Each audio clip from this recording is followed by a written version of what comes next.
Okay, well, if you have some faults and you feel insecure and inferior because of that, well, you should. Now, it shouldn't be so much that you're crippled by it and unable to take action. You shouldn't be beating yourself into the ground because you're not everything you could be, because no one is. And if you beat yourself into the ground, then you can't get up and improve. But you have to differentiate. It's like, okay, to what degree am I being hard on myself, counterproductively critical, hearing the voice of my too harsh and angry father in my head, right. Adopting inappropriate stereotypical representations of masculine competence? How much of my self-criticism is ill-advised? Fair enough. And you want to deal with yourself with a certain amount of care. But then along with that, there's the, well, fix your weaknesses. You know, if you're ashamed of being ignorant, you're showing up at a party because, you know, you claim to knowledge that you don't have and someone exposes you. Well, you can be angry at them, and you probably will, but they've actually done you a favor. They pointed out an inadequacy is a pathway that you can travel down, right? A recognized inadequacy is, as soon it's such a gift in some sense, if it's accurate. I'm in it, because you think, well, what should I do? What should I do with my life? That's a real complicated question. Oh, here's an inadequacy. Excellent. You have a goal now. Rectify it. Now, you still have to think strategically and figure out how to rectify it and do it step by step. If you're angry about something in the world, well, you know, that's an indication that that's in some sense your problem, right? It's speaking to you in a moral sense. This shouldn't be that way. Well, maybe you're the person who should do something about it in some manner. Maybe it'll take your whole life to figure out how to do that. But it's bothering you for a reason. So the negative emotions can be a pathway to transformation. I'm not trying to romanticize them. They can crush you completely and leave you with nothing, right? For sure. And they can go badly astray. But shame, that's a good one. What am I ashamed of? Well, can you fix any of that? Because you might ask yourself, let's say you're so ashamed and so crushed that you're nihilistic and you can't see any hope for life. You're just done.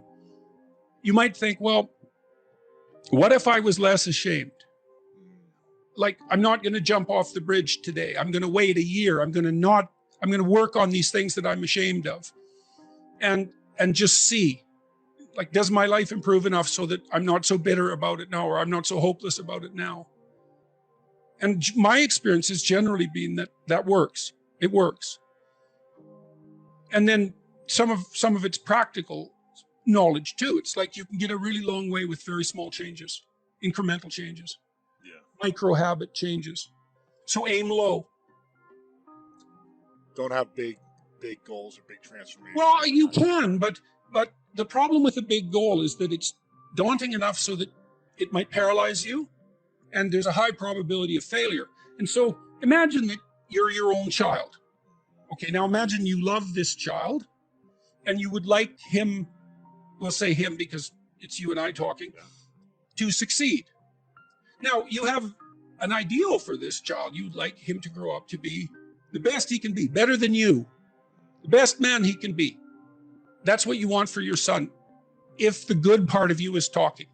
Yeah. You definitely want him to be better than you are, but you want him to be the best he could be if your vision is unclouded. Okay, but then you offer him a goal. It's like, well, do this.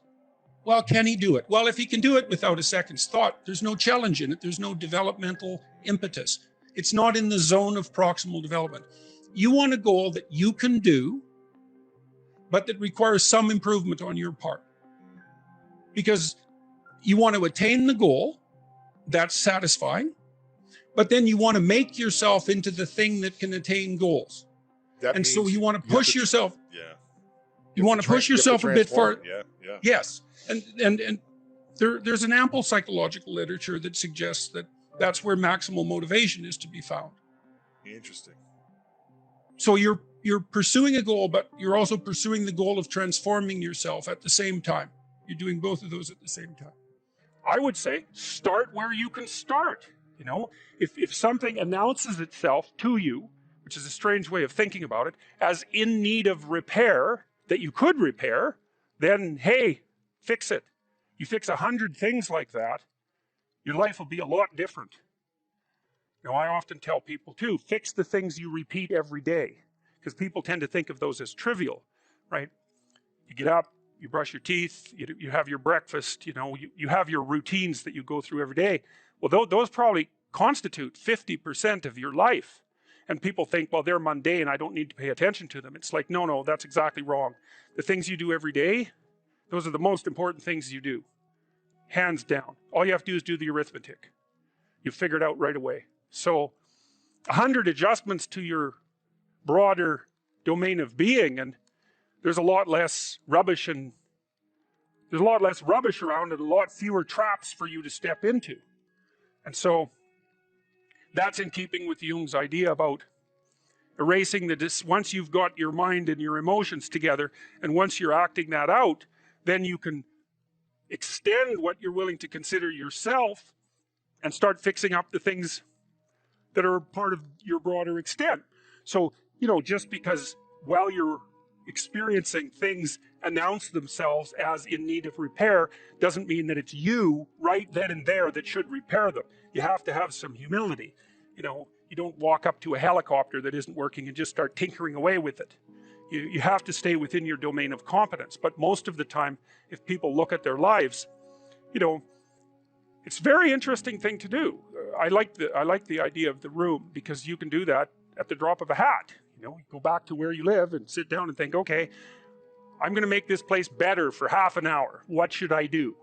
You have to ask, and things will just pop up like mad. And it's partly because your mind is a very strange thing. As soon as you give it an aim, a genuine aim, it'll reconfigure the world in keeping with that aim. That's actually how you see to begin with.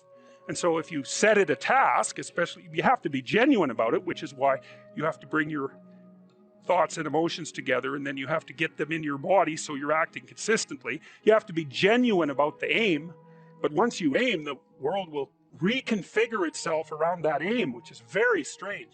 I would say that you have to rectify an inadequacy when it's clearly an impediment to your goal, or you have to shift goals. But if you're shifting goals because of an inadequacy-related impediment, then you have to ask yourself, is your desire to shift the goal reliable, or are you just taking the easy way out? You can protect yourself by picking a different goal that's more difficult. That's a good mental hygiene practice, because sometimes you should switch goals rather than rectifying inadequacies. But you can fool yourself then, and that's not good. So Pleasure Island, it's a good example. Those kids that were brought there were lost. So they didn't have anywhere to go. They didn't have an identity. So they default to local pleasure. And that's better than none. Although the problem with local pleasure, well, as the narrative made clear, is that you better look out if you're impulsive, because it's going to kick back on you hard. And the reason is, you're only considering the immediate time frame. And the problem is that things propagate across all the time frames. And so just because something works really well this second, cocaine, for example, doesn't mean that it's a tenable solution to the class of all problems. So usually, often, people pursue local pleasure because that's the best they can imagine. It's the best they've been taught. They don't see another alternative. So it can be ignorance. It can be they don't want to adopt the responsibility, because part of the problem with working at every level of the hierarchy simultaneously is that it's like dancing to a very complex waltz, let's say. You have to be paying attention to a very large number of things simultaneously and doing things right. It requires responsibility. And so, it's a pain. It's a weight.